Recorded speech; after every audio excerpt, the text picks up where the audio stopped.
entrepreneurs know that it's a journey. Your walk with God's a journey. So you got to start where you are and do the work, put in the work to get right with the Lord and whatever that's going to take, because it'll pay dividends in everything you do.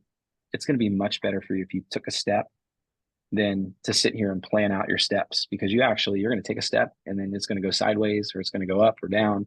You don't know how it's going to go. So you just got to get going, and you promise you'll figure it out along the way. This is the Fit Investor Podcast, where we talk about how to live a more holistic life of being fit, not only financially, but physically and faithfully. We'll be joined by experts in all these areas to share their experiences and actionable and practical tips so that you can be a fit investor too. So now let's join our hosts, Cale Delaney and Brenna Carls. All right, welcome, ladies and gentlemen, to another episode of The Fit Investor. I'm your host, Cale Delaney, and today our special guest is Mr. Brendan Thompson. And how's it going? Brendan is dedicated over a decade to full-time ministry, where he cultivated a strong foundation of faith and service. And leveraging this experience, he transitioned into the real estate sector, where he aggressively grew his portfolio and Airbnb co-hosting business in under 18 months. And today he owns several thriving businesses, including a cleaning services company and a patented software for real estate. Additionally, he's an executive producer of an upcoming film series. He currently spearheads the marketing efforts for a major Christian national broadcast and social media network, and his role involves developing and executing marketing strategies that amplify the network's reach and impact. His motivation is deeply rooted in his faith. Inspired by God's mission to bless the world, he strives to live at the intersection of four pillars: faith, entrepreneurship, family, and generosity. His daily mission is to mobilize a generation of radically generous givers, impacting communities and lives positively. Love it. So with that, Mr. Brendan Thompson, welcome to the Fit Investor. Thanks for having me. Yeah, absolutely. So like we were chatting offline, let's take it back first and just give us a little bit of your background, and then we'll dive into your faith journey and take it from there. Yeah. So I spent really just over a decade in full-time Christian ministry. Primarily, I was working in the missions world. So it's a real niche part of the church where everyone has a missions department. But what I focused on in the ministry that I was a part of is we'd actually help people get trained and ready to go to some of the hardest parts in the world. So think closed countries that aren't always, let's say, welcoming to the message of Jesus, places where maybe that was challenging politically, maybe just from a cultural standpoint. And so we'd help prepare and train them. And the idea behind it was, you want to go over and do amazing things for God, but what are you doing now? There's no magic plane flight that turns you into a missionary. What you are here is likely what you'll be there. So if we can focus on helping disciple and train you in the ways you need to be here, that should translate over there. And of course, there was some specific missionary training and things, cultural context, that kind of stuff that we did as well. Yeah. But I did that for over a decade.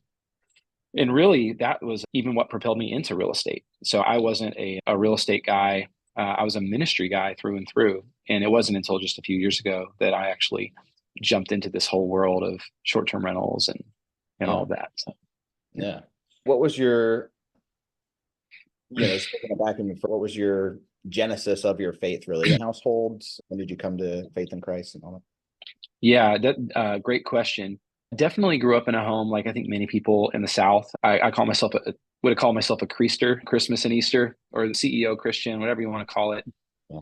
And I always knew that there was something out there, but my faith wasn't really real to me. It wasn't until I was heading toward college and I had gone through a bad breakup and with this girl. And really around that time, this was in high school, I was putting all my eggs in the basket of like true love and girls and really trying to find one of those perfect relationships. And I realized that it just wasn't out there because I was broken and I knew she was broken, and I saw that. Mm-hmm. And it was quite disappointing. But I think that season was where my eyes opened for the first time that there's a reason that nothing in this world is actually satisfying you in the way that you'd like. And that's because we weren't really made for this world. We were made for the Lord. So I started to go to church with a friend, and it wasn't a overnight thing.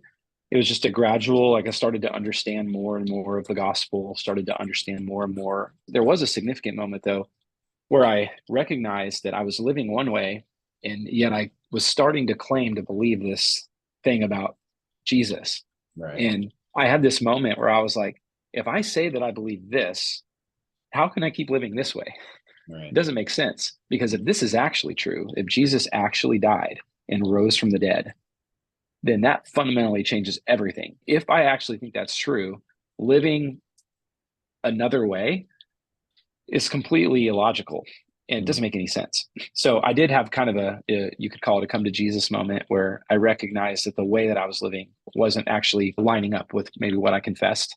And Mhm. that was a very powerful moment. So it was gradual. At the same time, there were these milestone moments. And by the time I got to college, I was just really solely focused on growing in my faith, because dating was a part of the challenges and struggles that I face. I just said, I'm not going to date through college, which was like your prime prospecting years for finding a wife. And it was something that I definitely desired, but I focused on the Lord first. And yeah, haven't looked back since. He's good, and he's been with me through the whole journey. College that you went to, did you go to a Christian college or a missionary I did school? not. Okay. I went to Texas A&M Okay. down here in Texas. So people that are, if you're from Texas, Texas A&M, a lot. Some people know it just from SEC football, but Right. Yeah. yeah, Okay. And what did you study in college? yeah. So I started as an engineer. Absolutely hated it. Every moment of it was awful. Eventually, I wised up and realized that I felt like a little pot committed to. I had already invested so much time into engineering. I should probably just suffer through the rest. Right. But eventually, I made the decision to switch out of that into something that I enjoyed more. And I ended up doing communication and leadership, really leaning into the soft skills. And got a minor in Spanish. And I ended up going to teach public school after that. Hopefully, it was a useful college experience, but resume wise, it's funny when you have been working for so long, like people just want to know that you went to college, not necessarily what you actually studied. Yeah, no, it's so true. Yeah. Yeah. Yeah. I guess when you're getting your first job, I guess it matters, but after that, yeah, it After really that, it doesn't. doesn't. So, Yeah. okay. So when then, I guess, did the missionary bug bite and how did that develop? Yeah. I went to a really great church in Austin, Texas. My wife, we started dating. This was right when I was about to graduate college. Okay. And I moved there because we got engaged. We were going to be married. And I started working actually. I left teaching to go into working full time in ministry. And I had no clue about anything. I don't know why they even said yes to hiring me. I didn't know the first thing about full time ministry, but they gave me a chance. And one of the pastors that I met there, first day, put his arm around me and introduced myself. He had preached on Sunday, so I just shook his hand and said, "Hey, great job." It was a really powerful sermon, and it was a sermon on missions. And to be honest with you, I don't even really recall what he said. I was just, attaboy. I was just trying to connect with him just because I was new. And he put his arm around me. He's a pretty large wingspan. He put his arm around me and he goes, "Oh, yeah, it was good. Where in the world are you going to go?" So that was my first experience with missions mobilization.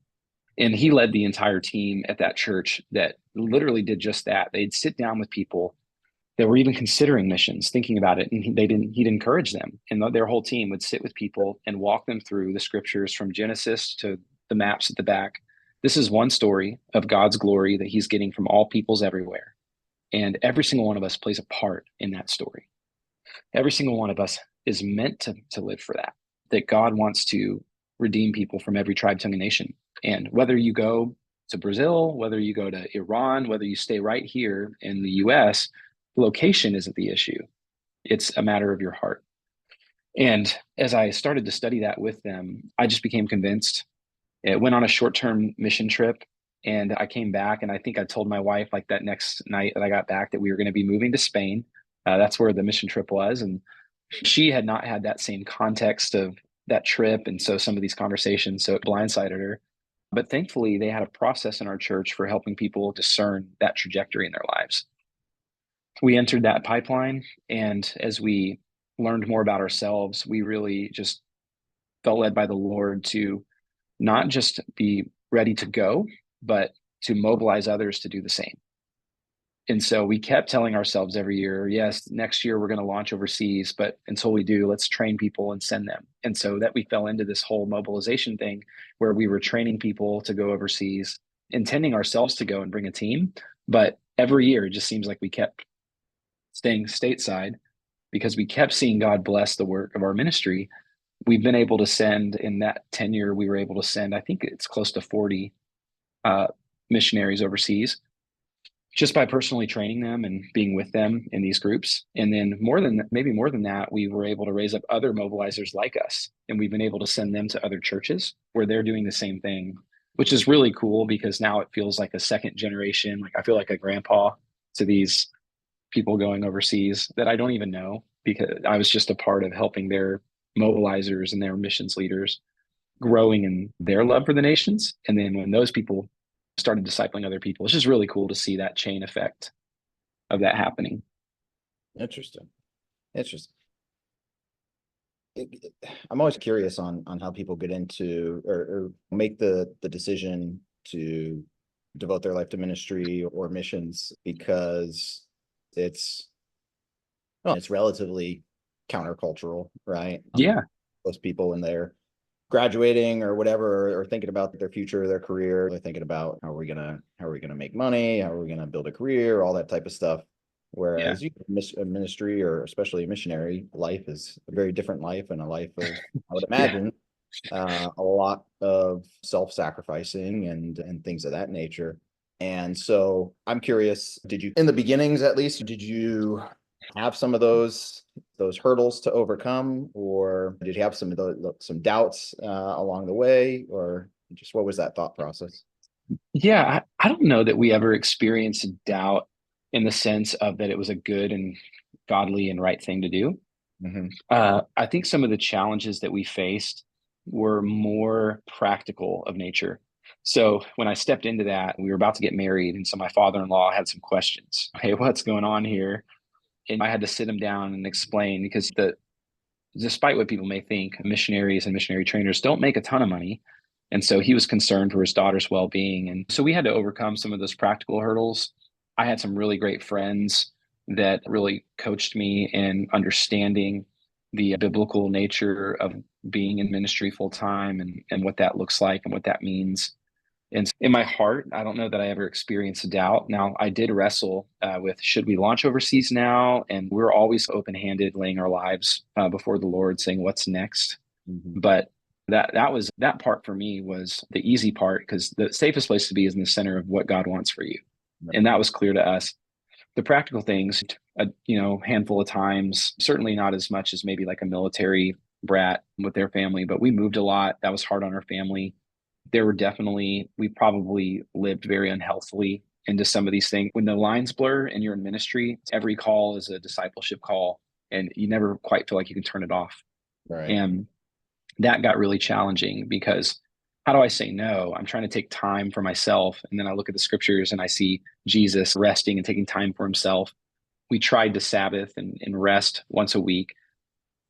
But even that, if we're working with people cross culturally, they break into your lives at some of the most inopportune times. And so there's probably some balance issues we needed to work out along the way. And we found that ultimately we found some balance in there. But I wouldn't say it was easy. It was certainly filled with challenges just on the practical side. Hmm. Yeah. And then how, like, in terms of, I guess, the financial support, because I imagine most of Yeah. it's donation based, right? Yeah. So how do you go about that? Is that something that basically you partner with a church and kind of lean on them, or is that something you're fully I responsible for? I am so glad you asked because I'm very passionate about this. I'm going to speak out of both sides of my mouth when it Okay, comes to fundraising. So one, I don't think people realize Jesus lived on support. right. Yeah. In Luke chapter 8, it says that he traveled with there were a bunch of women that provided for their means of the disciples. Mm-hmm. So biblical pattern. Paul did that. There was times when he worked, there's times when he didn't. He did what he needed to do. For us, I remember early on, we had to raise our own funding. And so for over 10 years, God provided by us really asking the Lord to move in people's hearts to give to support our ministry. Now, that really cool story on that is as I got started, I wanted to get some help and training and coaching and how to raise funds because I felt a little shy. I knew I believed in the ministry we were doing, but I didn't know how to ask people for money. It just felt shame about it. I Mm-hmm. went to this training, and one of the things they require is the training costs like $300. So not that much, but they actually require that you go raise the money from two people. And if you do that, you get a discount. So it would have been more than 300, but if you raise the 300, they'll give it to you for that price. I remember I asked like a family member and they said yes, and they initially backed out. And I was like crushed because this is like the first time I'd ever had to do that. Go ahead. There's probably many of your listeners that have gone on like a mission trip and they write letters or something like that. This was like sit down with somebody face to face and ask them. That was challenging for me, but I'll never forget. I left my workbook for the actual training up at the church office I was going to at the time. And I walked up to that church office and they were asking what I was here for. And it was like one of the deacons of the church. And I grabbed the book and we started talking and I was telling him about the training. And then unprompted, I didn't tell him about the need, but he said, "Hey, does this have a cost?" And I said, it does. And he goes, "Do you need help?" And he just asked me. And I Mhm. said, "What's funny, because literally before I came up here, the person that was going to close this out uh, said that they couldn't do it. And so now I'm about to go to this conference and I didn't meet it. It was just it was not a lot of money and it wasn't really about that. It was just about the way that God was speaking to us at that time. And yeah, that's how we lived primarily for 10 years. Some of the limitations of that, obviously, if you're raising funds, there's some accountability to the way that those are used. And I think most people understand that you're just a regular person and you got to have a car and pay for gas. But it got a little interesting when things like when my parents would invite us to Disney World and we'd say, we didn't really have that in the budget. And what am I going to do? Call up my donors and say, "Hey guys, I'd like to go to Disney World. Can you give a little more this year?" And ultimately, I don't actually think there's anything wrong with that, except there's a lot of people that the perception of that is a little bit off. I think missionaries and ministry people, they need those kinds of breaks. They don't get them. They don't live above their means. They're often living below their means. And so it's interesting to me because I just feel like there's a huge gap there. And I've heard stories of other missionaries. It's never happened to us, but I've heard stories of folks as they're fundraising when their donors find out that they took a family vacation to Colorado or something. People get up in fits about it because they're like, "This isn't why I'm giving to you." And so, look, signing up to serve the Lord full time isn't a vow of poverty. And I think people just don't understand sometimes that these are real people that have families and have kids and they want to make memories. They want to be able to be somewhat normal. We're already so abnormal in the missions world that give us some semblance of normalcy. Right. So yeah, there's some definite limitations to it. Yeah. During those 10 years, were there ever any times that yourself, I guess, what am I trying to say? Where did you find that you were able to maintain pretty much like continuous support over that 10-year period, or were there times where things got a little sketchy? There are definitely times when it got sketchy. What's fun is I can look back in 10 years and I can say God provided. God always provides. I think some of the seasons, though, what we realized is that although we were living on support and we felt like we had a healthy relationship to money, I don't think that I did. Some people, they live in excess and if they have an unhealthy relationship to finances, it's related to the fact that they may be, I don't want to say overspending, but they maybe live in excess and they don't give a ton of consideration toward generosity. And then that's one way to obsess about money. Mm-hmm. But then there's a whole other way to obsess about money, and that's where we were, which is we were always stressed. We were always worried about uh, going to get fast food. We'd have to consider whether or not we wanted to do that because there was just it was always plaguing us. Right. And I don't think that we had a healthy relationship to money, even though we didn't have much. Right. Right. And so it really was about the heart, but we certainly experienced moments and unfortunately, in the missions world, there's not a lot of coaching and training and help to being financially fit. Mhm. Most missionaries, and this is something I'd love to address a little bit later, maybe we'll talk about here in a bit. Yeah. Most missionaries, when they leave, they're advised to sell their home and use that money to launch overseas because it costs a lot to move overseas. So you're going to sell your house, sell your cars, sell all your possessions, and you're going to go. And while that sounds very biblical, and to some degree it is, and there are people that they need to do that, for a lot of people, it feels to me like they're selling their birthright for a bowl of soup. I need this money here and now to pay for my flights and to get our apartment set up when we move over to Asia. But Mhm. I had this house where I built all this equity in, and I'm just going to sell it. And unfortunately, many missionaries don't last. Their tenure on the field is anywhere between 2 to 5 years. Mm, and they barely are out of language school before they're coming home. And mm. so you've just sold your home, you've just gone and done these things, and then you came back and you got to rebuild all over again. I think we were a victim to that as well. We didn't have a ton of input into our lives financially in terms of like how we should be budgeting, what we should be thinking about saving, investing, even. So a lot of my journey into real estate has really only happened in the last 2 years. That's a good point. So I guess you don't really think about that too much when you think about the missionary world. But I guess if there's any, I don't know what to call it, not industry, but I don't know, any group of people that really probably needs the financial training more than anybody else would be missionary groups, because yeah, you're Yeah. responsible for the funding coming in from you, from all these people that have expectations of what you're supposed to be doing with that. And of course, you certainly have an expectation to be a good steward of what God's given Yeah. you. So that's really Yeah. Yeah. Many missionaries have a large appetite for, if you're a missionary, you have a large appetite for risk. all right. So that doesn't always lend toward great budgeting practices or thinking about your finances well. You believe big on everything. I think that just the nature of the kind of people that fall into missions, if they don't have some type of resource or training on finances, they can fall victim to that and prey to that. And they don't, yeah, they're just, this is why you always hear missionary, not always, but a lot of times you'll hear missionaries appeal for more support year after year because they're having attrition, but they're not thinking about the future. They're so focused on their ministry and they don't have a lot of the financial training. And so they're basically going year to year trying to shore up any holes in their support that they have. And we certainly live that cycle as well. Yeah. And I guess the more I think about it, I guess it's almost a bit of a double-edged sword. Or yeah, where I guess you could make an argument for both scenarios, in that in one sense, you could say that it maybe makes sense to, I don't know, maybe not saying it, but it makes sense maybe to not be able to, or not be providing for yourself, right? Because then ultimately you're having to rely on God's provision more. Similar to when Jesus sent out his disciples, he sent them out without a money bag. But then on the other hand, you think about, again, just the being a good steward of what God's giving you, and just comes to Yeah. mind the parable of the talents. And yeah, I don't know. I guess you could make an argument for both scenarios. On one hand, yeah, it sounds like it makes sense to build something so that you could be perhaps self-sustaining, or at least somewhat self-sustaining, and not run into those attrition and people coming back just because they don't know how to handle things or can't raise things. But yeah, and then on the other hand, you never rely on God more than when you're desperate, right? Yeah. Yeah. And isn't it great how the Lord didn't give a definitive, it's you need to live this way or you need to live that way.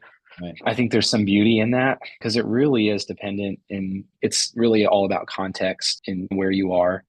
I think if my experience says that most missionaries are only getting one voice Mm, speaking to them. They're not getting the here's how to be financially thoughtful and wise.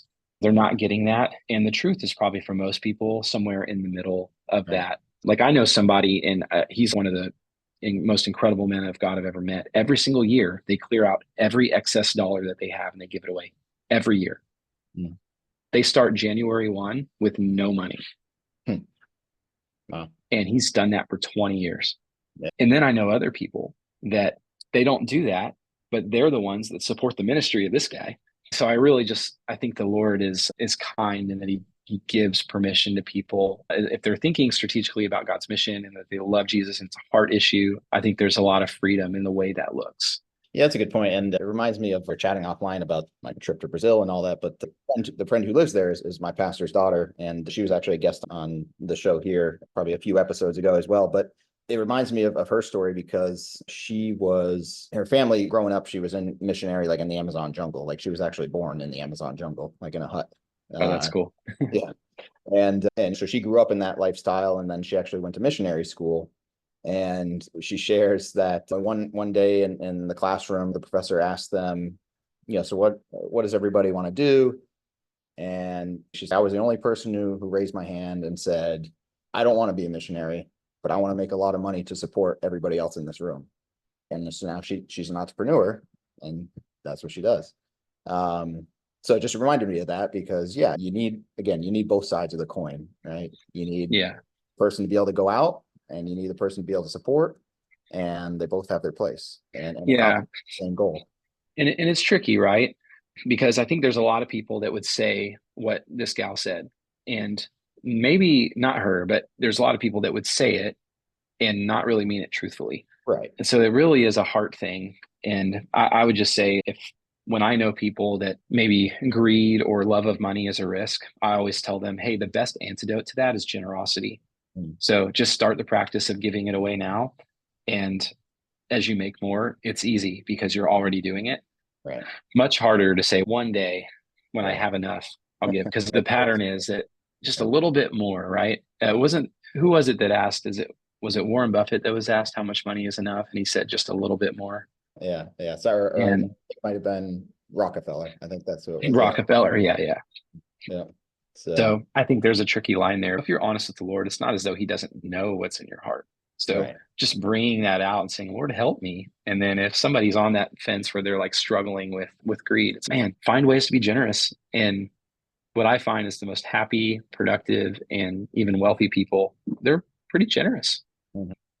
Yeah. So just on the path, that's something it's been really important to us, is we've been the recipient of radical generosity. How do we make sure to do that in our lives the whole way and not wait till one day later, but to do that now? Hey guys, it's Brenna Carl, CEO and co-founder of The Mortgage Shop. When I'm not spending my time searching for the best pizza in town, working out, well, because of pizza, or fighting sharks as Kale likes to say, I spend my time educating clients on the best investment products that will help them build generational wealth and making sure their loan process is as smooth as warm butter on a piece of toast. Call us today to get started with your investment journey at 800-816-7982, or, to talk more about pizza. Talk to you soon. So are there resources out there? I'm sure there are to some degree, but is it becoming maybe more and more talked about or thought Yeah. about in the street, in the missionary world, about For financial responsibility and being a good steward and that type of thing? not as much as you'd think. Maybe we should talk offline about how to address that with folks, because I'm pretty deeply tied into that world. And I think there's a weird, strange group of us that kind of see it, but 90% of the missions world, they're not thinking about it, even though it's very important to them. There are resources out there. I think it's the resources that that any believer would want to pattern their lives after. It's like, here's some resources about how to run a budget. Here's how to think about investing. And some of the books that have probably changed your life and that have changed mine, I think would be great Right. for missionaries to pick up and read. We have Right. to get them over the hump of like feeling guilty about having stuff, because Right. that's a huge part of it. Yeah. Yeah. And I'm glad you bring that up. Yeah. And not just in the missionary world, but just in the Christian world in general. It's run into that a lot, that, I feel so ashamed that I have this amazing patio and this amazing fire pit. yeah. Oh, hey, rather than that, why don't you just invite the church over or use it for outreach? Like, you have it, start using it. And that's exactly it. You hit it on the head there. It's not what you have, it's how you use it. And it's funny that there's this conception or misconception, because the Bible is just littered with like very rich patriarchs in biblical history. Yeah. My Somehow. favorite, people don't often realize, Barnabas was the first one. People know him because he brought Paul before the church when Paul was killing Christians, and he had this radical conversion. Nobody believed that about Paul. It wasn't until Barnabas brought him. And then the first missionary journey that happened, it was Paul and Barnabas. But what people often don't realize is that Barnabas was actually a real estate entrepreneur. In Acts chapter 4 and 5, when you see people bringing to the church their tithes and offerings, there was a man that sold his fields and sold his property and gave the proceeds to the church. That man was Barnabas. So he had obviously done well for himself by accruing some property. I think he's probably one of my favorite characters in the Bible, because that's who I want to be. He was an encouragement to Paul and to the missionary endeavor. Without him, it wouldn't have happened. He was also a real estate entrepreneur. He was very generous. He brought his family with him in missions. One of the guys, Silas, that came with Paul and Barnabas on that first journey was actually brought along. He was a cousin to Barnabas. So he brought his family into it. Barnabas is just a great character for the real estate entrepreneur to emulate. Yeah, it's worth looking into. He's a good character. Yeah, I'm gonna look into that. I never thought about that or saw that. And I was just thinking as you were talking, and it's a little bit of a tangent, but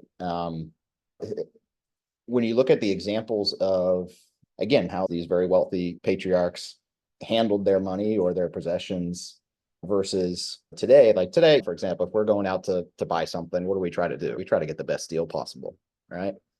But then you look at scripture, and any time, at least that I can think of, anytime you see where there's a transaction that takes place, it's always, I want to pay what it's worth. I want to pay fair market value, even if that means being taken advantage of a little bit, which is, yeah, again, just totally counter to think of. What did Jesus say? That it's more blessed to give than to receive. Right. But how many? I noticed a post you put on Facebook the other day in your group about a review that you got and how you guys went over the top to serve this guest. Think about all the times where that countercultural thought of, instead of trying to extract as much out of somebody as you can, to give as much value to them. Right. Now, you can't give your home away for free, because then you would have it if you're, Right. Depending on your financial situation. But the best hosts, and the host that we try to be for our properties, is how do we make our guests know that we care about them? Mhm. And sometimes that looks like going above and beyond and taking a little bit of a hit and not trying to extract everything out of them that we can. And I know that seems like maybe counterintuitive or revolutionary, but I think our reviews are a testament to like the power of that, because people really feel cared for when you do it. And this is not new. I think most hosts understand the power of giving back to your guests and like really encouraging and being for them. Mhm. I think the most hosts understand that, but it's been really powerful for us. Yeah, no, that's a very good point. So let's dive into that a little bit. Then it's along the same lines, but so your real estate and your entrepreneurial journey, Mhm. just start us off with number one. What is the mission behind that, and why you got started into Yeah, that? started really with the same heartbeat that we had when we were in ministry. We wanted to serve missionaries and we wanted to serve a global mission. We just started to see gaps and cracks in the process. Part of that was the gap in funding. So we said, okay, there's a lot of people that have means and we're not connecting them to the opportunities to send missionaries. I think it's something like 90 more. The statistics that I've heard is that Americans spend more money on Halloween costumes for their Yeah. pets than is spent on global missions. I- More money is embezzled out of the church each year than is given to strategic Christian missions. This is shocking stuff. And so we said, can we be part of the solution? That doesn't mean that we need to necessarily be the ones to make all the money, but we definitely would love to be generous in the way that folks have been generous to us. Additionally, we'd like to ring the bell and rally the troops, as it were, toward being generous toward missions. The other thing is we started to see strategic gaps. Missionaries are very entrepreneurially minded. They just never were told that they were entrepreneurs. Right. Many of them have to start businesses a few years into their tenure on the field, and they have a huge need to learn about business. And so we said, okay, we need to solve some of that.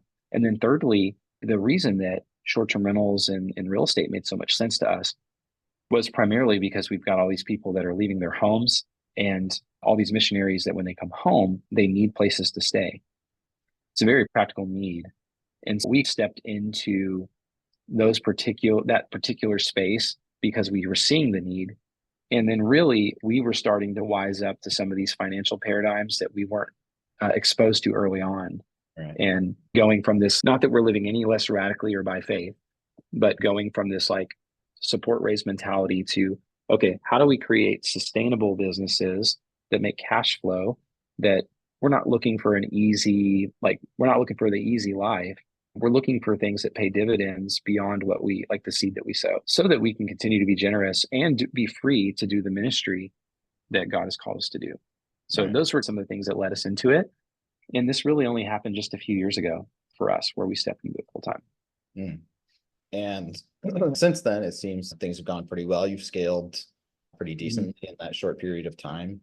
And I know you have some other projects in the works here as well. So why don't you tell us a Yeah, little quite a few. about some of these here? Yeah, just to give you the journey. And when people hear it, the way my brain works is that these might seem like, you look at the night sky and you see all these different stars.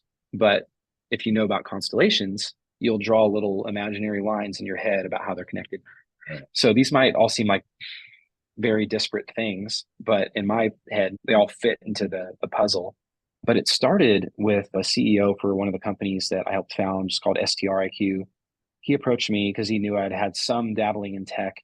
And he said, "Hey, I'm thinking of building this thing for short-term rentals. Can you help me?" And I didn't know a thing about rentals at the time. I had no idea about real estate, but I started to help him build this application. And he and another friend of mine named Tamer, they were trying to solve this problem of, hey, how do I acquire things at scale? By the time I look at a property and do my pro forma and find it's a good investment, it's either already had multiple offers, or am I really getting the best deal here? They were just looking to solve some of these problems. And so what we ended up making together was essentially the Zillow for Airbnb, where you can search by cash on cash, you can search entire markets, and you can just narrow down to the right properties right off the bat. I'm building this and I don't have any short-term rentals. So they kept bugging me. You need to do this. You need to get in. We can't have you be like, help us build this and you don't have short-term rentals. So we ended up buying our first property, and we did that through creative finance. We had a buddy who was a supporter of our ministry, and we told him what we were doing. And he said, "I'll take a risk on you guys. You may not have a bunch of money, but you've got my trust. So let's do it." We used that app that we were making in order to buy our first property, and it went really well. I know that's not everybody's story, but for us, that first property, it went really well. We ended up being able to acquire another one. And around that same time, I met who is now my business partner with my management and investing. I met him at a conference, and he was very similarly minded, wanting to use properties for the mission. And I was blown away that I met another Christian that had similar ideas. And I had been trying to get traction with some of my missionary friends that had properties here before that point, and wasn't really getting the traction I wanted with them. The moment, his name is Brandon, the moment Brandon and I linked up to form our property management and investing company, like the moment that happened, I'm getting calls. "Hey, I'm launching back overseas to Kyrgyzstan. I have 2 properties, and can you manage them? Hey, we're thinking of moving over to Turkey, and I know about what you're doing. Like, can you help us get our property on Airbnb? We'd love to not sell it if we can, and maybe you can manage it, and we'll just keep." So it just started happening. So all the while, we tell each of our hosts and our owners that we're working with, "Hey, this is why we're doing it, to serve you, but also we want to leverage these homes for the gospel." And everyone was wild about that idea. And we found that it's really challenging to building a property co-hosting business and a property management company. It takes time and effort and a lot of moving pieces. But we felt like the need was so large for these missionaries in terms of having a place to stay, or a pastor who's traveling to do a speaking event. We felt like there were all these needs where we could insert our properties, but we realized we would not be able to scale fast enough to serve all those needs. And so we've begun working on a software to facilitate that. The best way to describe it is Airbnb for Jesus, which I hate that because it's not the goal. But if you have a property that has vacancies, and you want to fill those vacancies with highly qualified, vetted guests that in turn are going to be using the property for some ministry dedicated purpose, you can feel good about the guest. You can feel good about the reason that they're staying, and you can probably fill all your vacancies by doing so. And additionally, there's all sorts of property owners that they're not allowed to do Airbnb because of their restrictions in their neighborhood, but they can certainly give their property away for free. And we've been slowly trying to build our list of properties to take on, because the demand is there from the missionaries that we have in our network, but it's the properties that we need to backfill. No, like I said, I know we've talked about that. And I love the idea. I think it's great. And I think it's really good, and it's timely. And I have a feeling that for a lot of people, this can be inspiring and provide a little bit of encouragement too, because I think in the entrepreneurial world, and ever since COVID, that launched a lot of people into the entrepreneurial world, myself included. And yes, it did. We oftentimes start not as pure-hearted, I think, as with a goal like yours oftentimes we get started of we want to get financial freedom, we want to quit a job, we want to make money. And I think once you get to a certain point in that journey, you start realizing that what we were talking about prior is that it's not fulfilling, right? There's always how much is enough, right? A little bit more. Yeah, it's a great question. Yeah. And so I think there are a lot of entrepreneurs out there, not just in the real estate space, I think just in general, who are probably at that kind of crux point of why am I doing this? Why am I continuing to build? Why Yeah. am I continuing to grow? It feels like it maybe shouldn't be just about me or amassing things anymore. Isn't it funny how many entrepreneurs fall prey to this is that they get started on their journey, whether it's real estate or not. They get started on the journey because they want to unlock freedom for their family, for their time, and they end up working more than they ever have before because Yeah. they're just trying to scale and grow. They move Yep. their eyes off the target Yep. a little bit. And it's tough because I'm in that tension too.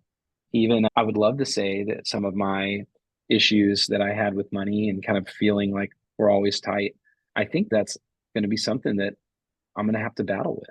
And the Lord is good. But yeah, I think that's something that'll continue to be something I need to look at and address. And thankfully, I have great mentors and coaches in my life to speak into that. There's a great book called God and Money by John Cortines, and um, it's phenomenal. And one of the things they talk about is setting a financial finish line and who is your boardroom. Yeah. So they want you to ask the question, how much is enough? Number one. And then number two, who's in your boardroom? Who's your board of advisors to your financial fitness that can look over what you're doing? And you give them your books and you say, here it Hmm. is. And they get to ask questions. Interesting. And it's not meant to be shameful in any way. It's meant to say, hey, you wanted to commit to this goal of living generously and really having a good relationship with your finances. Let's address some of those things because you've invited that into your life. That's a great book. I'd encourage it. But I will say also, it's not wrong to a business has to make money Mhm. or else it won't survive. I Right. think that there's that laser focus is probably a key trait of entrepreneurs that they have. So they're just so focused on that thing. Right. Yeah. Yeah. Again, just the more I think about it, there's just so many needs for everything, right? We're talking about the needs for financial education in the missionary world. At the same time, again, I think there's generosity or mission-based education need for the entrepreneurial world. And yeah, it all goes back to the heart and having you're getting to a biblical view on money and generosity and how those things can interplay with with the business, with the missionary life, with anything. I don't know, just I don't know. You got some wheels spinning there for me for a minute. So it's interesting Good. If stuff. I can do anything, let's get wheels spinning. Yeah. But no, it's great. Again, I love all this. And I just think it's because I'm in that kind of period in my journey right now, honestly, is trying to figure out how to turn this business that's been created into something with a mission and a purpose at this point. Yeah. And so that's something I've been praying about and struggling with a lot of what is, Yeah. accomplished the initial why. But as that gets accomplished and as that fades, what is the next, right? What is this really going to accomplish? What is this really going to be? If we're going to scale and grow, why? Like it Why? doesn't really Yeah. make sense to do it for myself anymore. It's got to have some bigger purpose or some bigger mission. That's my journey and trying to figure that out, Yeah. That's really good. Yeah. I think when you hit that point where your personal needs have been met through the journey, that's what most entrepreneurs focus on. So I'm going to get out of my 9 to 5. I'm Right. going to make enough money to support my family and to grow. And like they get there. And now that's solved. It's really hard to scale things, and building a business is a lot of work. So I have to have a very good reason to do it because I Right. no longer need to do it to make ends meet. Right. So yeah, I love what you're saying. You sounds like you're like most people having a big why. Right. Yeah, exactly. So this is good things to think about and talk about. What I guess you were mentioning before, okay, we got all these kind of like different stars that we're making a constellation out of. So Yeah. what is, I guess if we were just to try to condense it or simplify it into what is that Yeah. constellation? What is that ultimate goal for all these pieces? What would that be? Yeah. I think the best way to say it is what I'd like to be in my life is I'd like to be Barnabas to as many real estate, probably primarily, but really any entrepreneur as I can. And really, I just want to keep multiplying these values that I have because it's not like I came up with them. So it's not my secret recipe. But how do you love your family? How do you pursue entrepreneurship and innovation in a way that blesses the kingdom of God and allows you to be generous? That's the big why. And so even all these businesses like the Airbnb for Jesus, as it were, that's about empowering people to be generous with their assets. Mhm. Even my short-term rental portfolio, that's allowing me to scale and provide memories for my kids. Their greatest memories when I asked them this last year have been setting up properties. And we got to set up one property during the eclipse in Austin when we were at like the peak place where we had the most time. It was the most incredible moment. That's cool. And we got to do that because we were setting up this property. For us, that's a pathway to be generous with our own assets and to make memories as a family and to show my kids what hard work looks like. And we're using that in the mission of God. So pretty much everything that we're doing, if it doesn't connect to that bigger mission of being able to be generous and being able to mobilize and equip entrepreneurs to serve in God's kingdom, it it's not exciting for me.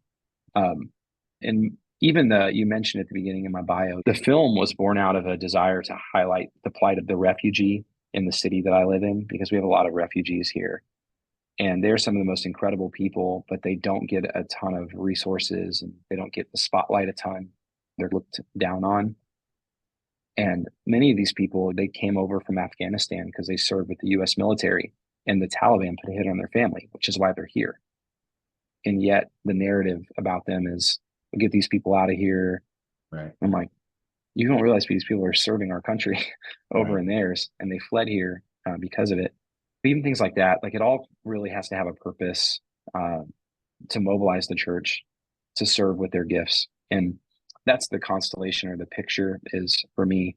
How do we unleash a generation of entrepreneurs that care about the mission of God, that care about being generous, and that want to lead their families well? That's the big one for me. Nice. Yeah, no, I think I like the tagline there: mobilize and equip entrepreneurs to build God's kingdom. Yeah, I think that Yeah. that kind of is all encompassing of all these things that you got going on, which is great. So Yeah, that's right. love it. Excellent. Really appreciate you sharing all this. And again, I for me, it's encouraging and inspirational. I'm sure for a lot of our audience, it will be.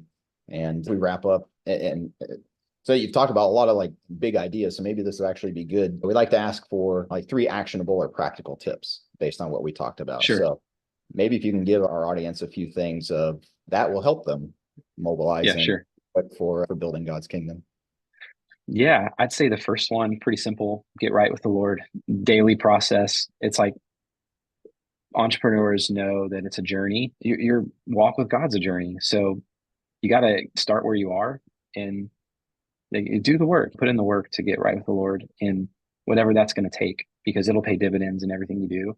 I think the second one is just to get going. And I know that most people know that, but a lot of folks get stuck in analysis paralysis and they stay on an idea and they just tinker with it. And they don't ever take a step. You know what? It's going to be much better for you if you took a step than to sit here and plan out your steps, because you're going to take a step and then it's going to go sideways or it's going to go up or down. You don't know how it's going to go. So you just got to get going, and you promise you'll figure it out along the way. But then that necessarily leads to the last one, I think, which would be like get humbled and get humbled quick, because you're going to fail. You're going to drop the ball sometimes. You're going to learn what works for you, what doesn't work for you. But you have to, if you get right with the Lord, you can tolerate those failures, and because it's not your identity, you can deal with losing a contract, losing a bid, kind of something going. You can deal with it. If you get going, you can begin to see progress and you can start to address those things. But you'll learn really quickly what you like, what you don't like, what you're good at, what you're not when you're beginning your entrepreneurial journey. And when you're humble and you just don't take yourself too seriously, it's a lot easier to accept those things. Like, oh yeah, I needed to work on that, or I could have done that one better. What can I learn from that so that I don't make that same mistake? Yeah. So, Yeah. Excellent. No, it's very good. Again, appreciate you sharing all this. And if people want to, learn a bit more or get in touch with you or find out more, what are the best ways?